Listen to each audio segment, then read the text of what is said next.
স্বধর্ম পরিত্যাগ করবেন না। স্বধর্মের কোন ছেলে মেয়ে যদি আমাদের ধর্ম ত্যাগ করে, তাকে যে কোনো কৌশলে হলে তাকে নিয়ে আসুন।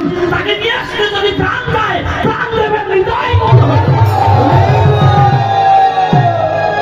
তাকে গ্রহণ করবেন।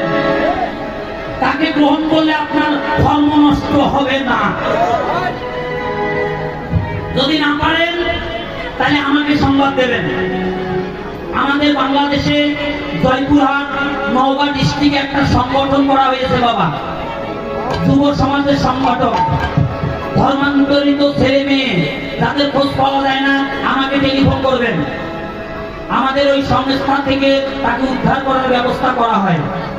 আমরা এদিকে আমাদের এই সনাতন ধর্মের 21 জন ছেলেকে আমরা ফিরে নিয়ে এসেছি। আমাদের ধর্মে 41 জন